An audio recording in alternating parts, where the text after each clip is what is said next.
It's interesting because, you know, everybody's journey is different. Like that's a big part of it. The biggest thing, honestly, is just train. Like get the training. Like take classes. Like it doesn't have to be like a fancy voiceover class with like the highest end coach. It doesn't need to be that. You could take a community college acting class to start off with, and that can start you off. And then the biggest thing that I always try to tell people is don't try to be perfect. Like that's the biggest thing, because all the time I feel like, get a little soapboxy here, I feel like our country's education system is a little too geared towards STEM subjects. And it's not to say that those are not important, but it's to say that the arts and creative pursuits and things like that tend to get overlooked. And that's a problem, because that is a completely different part of your brain that you don't get to use.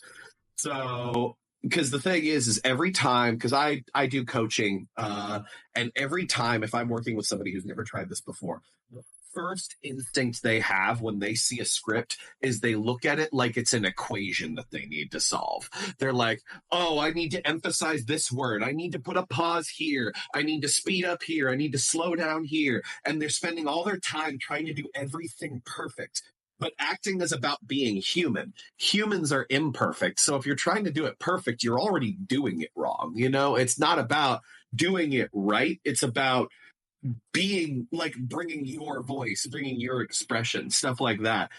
I'll tell you right now, like, you know, I feel like a lot of people think that like what precedes like a really good read is like, okay, I've perfectly calculated every angle of the script. I know exactly what I'm going to do here, here, here, here, and here, and it's going to be amazing. When in actuality, the best reads tend to come after we just go, this will be funny. Like, that's really it.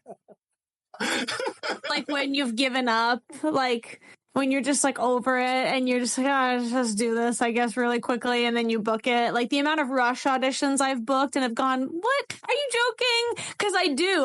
I've been in the booth spending hours sometimes on an audition, and it's 90% of the time you're going to book the ones that you spent no time on at all. And it's not because it's because of, like Aiden said, all of your training, all of your pre-preparedness is what's coming out in that, and you're just being free. I think honestly, I mean, I could go on all day. I have on-camera friends, because I also do on-camera, that will come over and go, I really want to get into voiceover. Can you help me out? And I show them my like 19 binders filled with sides, and like try to show them like the different like modes and variations. And I just see their eyes glaze over because it's just too much information.